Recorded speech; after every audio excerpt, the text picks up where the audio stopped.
ఒక బిడ్డ ఈ భూమి మీద పుట్టడానికి ముందు రోజు పుట్టబోయే బాబు దేవుడిని అడిగాడు, నేను అక్కడ ఎలాగా జీవిస్తానని, రేపు భూమి మీదకి నన్ను పంపిస్తున్నారు, నేను చిన్నవాడిని మరియు బలహీనుడి కదా అని అన్నాడు. అందుకు దేవుడు చెప్పాడు, నీ కోసం ఎదురు చూసే మరియు నిన్ను చూసుకునే ఒక దేవదూతను నీకు ఇస్తాను. నీ దేవదూత నీ కోసం పాడతారు మరియు నిన్ను చూసి నవ్వుతారు. నీవు ఆ ఏంజల్ ప్రేమను ఆనందిస్తావు మరియు అక్కడ మీకు ఏ కొదువ లేకుండా ఆ ఏంజల్ నిన్ను సంతోషంగా ఉంచుతారు.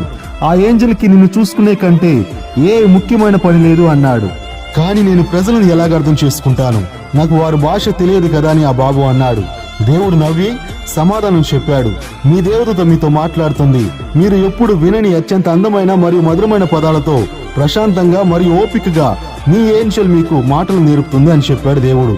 చివరిగా బాబు అన్నాడు, సృష్టికర్తమైన నా దేవా, దయచేసి నేను నిన్ను విడిచిపెట్టే ముందు నా దేవదూత పేరు ఏమిటో నాకు చెప్పండి అని అడిగాడు. దాని గురించి దేవుడు అన్నాడు, నువ్వు దాని గురించి ఆలోచించవద్దు.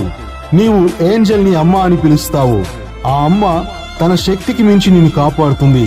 ఇక వెళ్ళు అమ్మ దగ్గరికి అన్నాడు దేవుడు. తమ పిల్లల కోసం ప్రయాసపడే తల్లులను దేవుడు ఆయురారోగ్యాలతో దీవించునుగాక. ఆమేన్.